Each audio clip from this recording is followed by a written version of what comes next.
father who was in heaven. My dad got hurt by the police. Please tell him to get a better job. In Jesus' name we say amen. Amen.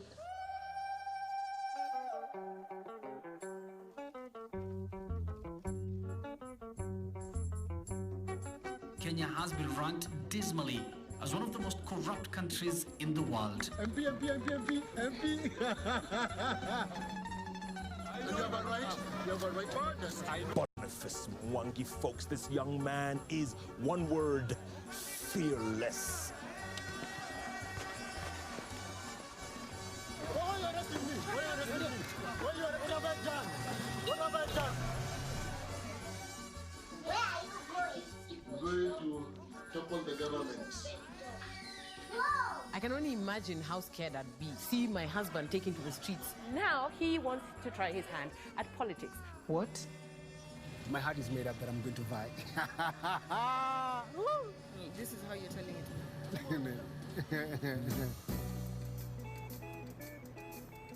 Ako tu sawa, ni bora tu apewe hiyo. Asante. Hebu nipigie kura. Does Boniface Mwangi have deep pockets? No, he doesn't. Is he on the right side of the tribal kingpin? No, he's not. He is going to be a casualty of other forces beyond him. Do not come home. They will kill you. Activist Boniface Mwangi receiving death threats that for the first time target his wife and children as well. It feels like just jumping into a river of crocodiles.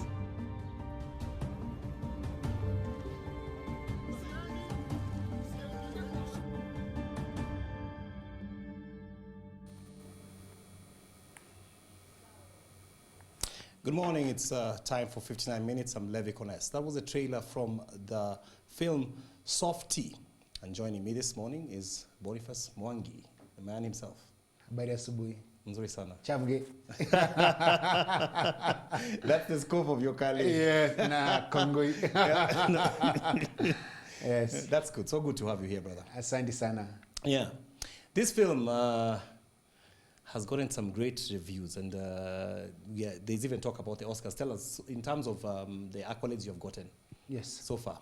So it won the best editing, the Sundance, won best documentary at Durban Festival, and many others. Like, people love the film, and that's why you should watch it. And we're very happy that it's now back home, because it has won accolades outside the country, but most Kenyans haven't watched it. Most Kenyans haven't watched it. Yes. What are you doing to try to get them to?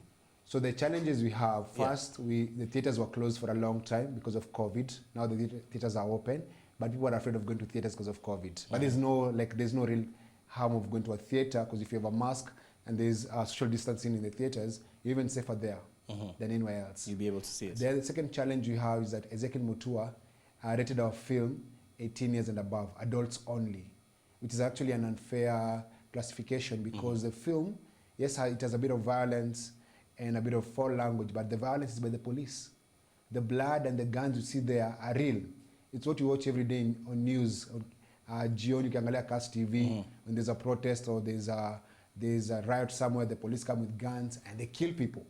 So the violence you see has been done by the police. It's not like fiction, it's reality. So we're trying to engage Ezekiel to reclassify the film to maybe 12 years, and you can watch with parental guidance to enable more Kenyans to see themselves on the big screen. Yeah, I read somewhere that it was 600 hours of footage whittled down to... Yes, it was 7 years of work. Just about... Over 600 hours of footage into 90 minutes. Yeah. That is hard work. But Boniface, yes. How do you go around your house always on you know, the question gets, how is it that you have so much footage of your activities in your house? Because this is not acted. This is not acted, it's reality. So what happened after we did the pigs protest, around that time, we were thinking about doing an activism manual. How do you organize? How do you get people to plan an event? How do you do placards? How do you work on the messaging? All those things. So in that process, we were trying to do an activism manual in Sam Soko. When he was shooting, he realized there's a bigger story, because I'll be this guy in a protest, and I'm leading a protest, then at the end, after that, I'm going home. When I get home, my kids say, you're dirty and blood, we can't hug you. And then my wife is there looking at me like, what really happened? So he realized there's a story here. Because people see you publicly as an activist, but they don't know that you're a father, you're a you're a husband, you have this other life, and that you have to deal with. Yes. The day I was, I'm not trying to do spoilers, but there's a day I was shot. That morning, I was at my child's graduation. I went to my kid's graduation. I sat there, the kindergarten. My son saw me. The moment he saw me, he was like, I'm good. Then I left. Protest. So there's that balance. So the film started to show you what happens in an activism life, what happens in a political campaign. Yes. So then this Softie, the film, was made. Why the name Softie? That's a good question. That's a very good question. So at the age of 11, I ran away from home. And I was living in the streets.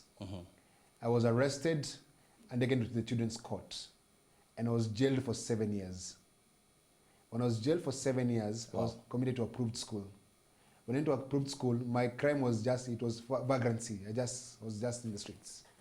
When I went to approved school, I met criminals, kids, who had either raped. Hardcore guys. Hardcore guys, they had either raped or killed or stabbed someone or fought and injured someone. And because they were kids and they were minors, they were sent to approved school. Yeah. So me, when I showed up there from Nairobi, Bado, to Mnoma, I met with hardcore kids. So they used to call me Softie. Because I used to cry. Ile unoma ulikuwa nayo ilisha. Yeah, mimi nilipata manga. Sasa nilikuwa nalia, nilikuwa naogopa. Nikaitwa Softie. That's where my nickname comes from. So, and actually among my friends, I'm a very private person and very introverted. People don't believe that. Boniface. So Softie became the protester. So Softie is my name when I was a child. It was my nickname. If you ask me the guys I went to school with, when I was born in Softie. So these things, like now, this movie, when you as you're the guy who's in it, it's your family that's there. What do you really want people to take away when they watch it? I want Kenyans to see themselves in color. I want Kenyans to see what you have done through tribal politics. That when elections come, we fight and kill our neighbors and rape people and just do bad things for the sake of politicians. But these politicians benefit. They're the ones making money.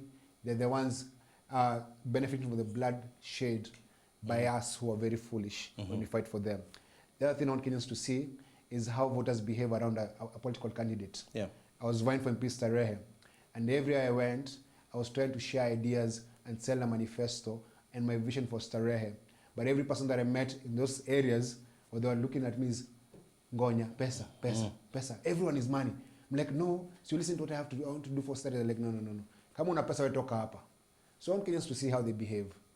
So, because people have never seen, I want you to see how people get bribes. Because there's bribery in the film. You see guys getting bribed so they can vote for another candidate. Did it fatigue you? This because at some point there you say something like, why am I doing this to myself? Even today I still ask myself, why am I doing this to myself? It's very tiring. Go where you're appreciated and where you're loved. Because every time I go and I try and do some things and I feel like I'm hitting the wall, it gets very frustrating. Because I'm human. I want to be loved, I want to be cuddled, I want to be told, oh, you're good. But now when you're dealing with people, and the kind of vibe they give you is like, it doesn't matter.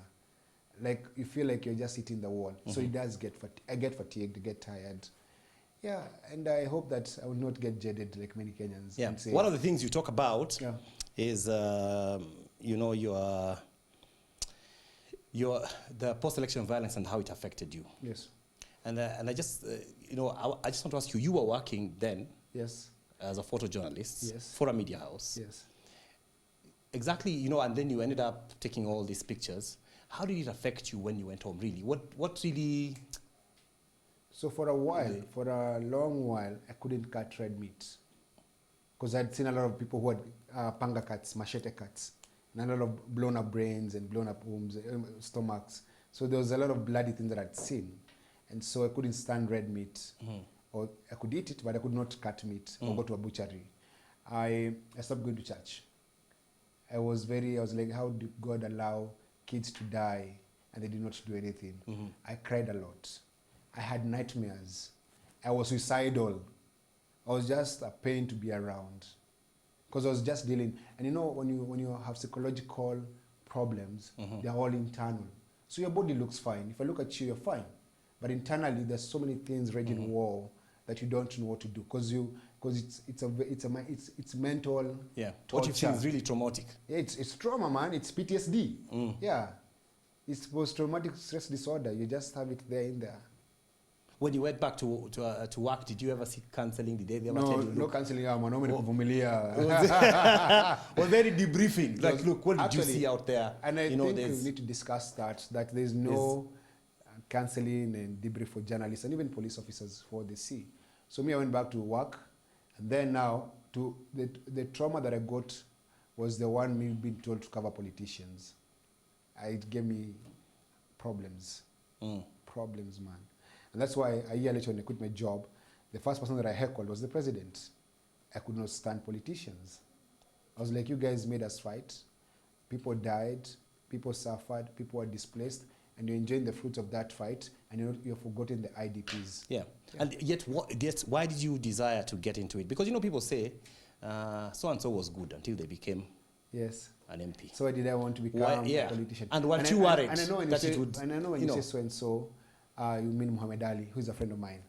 And Muhammad Ali actually, in many ways, has made it so difficult for some people like us because say, what makes you different from Muhammad Ali? Because when Muhammad Ali was vying, he vied on particular values and ideals, and he's still my friend. And then when he went to parliament, he decided to become a politician. And that's when I was vying, I wasn't planning to become a politician. I was going to become a servant for the people. I go to parliament and I work for you. And the difference between me and many other candidates, my campaign, I'm not a rich person, my campaign was funded by the people. I fundraised money from the people. I was given 10 bob, 20 bob. I was given about 16 million shillings by Kenyans. And those Kenyans are 9,000 Kenyans whose names and numbers I have because they sent money by M-Pesa. So my campaign was funded by the people, and I was going to parliament, and I would have been owned by the people who elected me. And there's no way I can go to parliament if people who funded me, I go to parliament and was funded by the people, then I go disown the people who funded me. It's impossible because it's like the 10 bob, the 20 bobs elected me. So that is why I did public financing for my campaign, so that the public own me and I'm their voice. So I don't have to call someone to give me money to do posters because the people funded me to do posters. Yeah, and you don't have to get in there and recoup your money. There's no investment because it was not a loan. And then I don't have many godfathers. I have 9,000 Kenyans who are demanding better services. Yeah. Yeah. So my voice was to be owned by the people. And if I was to vie again, it's the same model. I come, I say I'm vying, I say this is my budget, this is my strategy. Guys volunteer, come let's do this together. I win, I come and work for you. Yeah. I become your employee. Given your experience, do you think we've come of age where we can actually have that kind of politics on ideals and, you know? The politics of ideals in this country at this moment is very hard because the voter doesn't demand ideals. Voters demand bribes. They ask you what tribe you are. They ask you what party do you belong to. They ask you among the big three who do you support. Then they decide if they're going to vote for you. So mtu bala afikirie shida zake, anafikiria shida za watu wakubwa. Si useme unataka kujengewa choo, unataka kuwe na hospitali pale, kuwe na madarasa pale. They don't think like that. They think, oh, pale juu napigia nani? Then they decide if they're going to vote for you. It doesn't make any sense.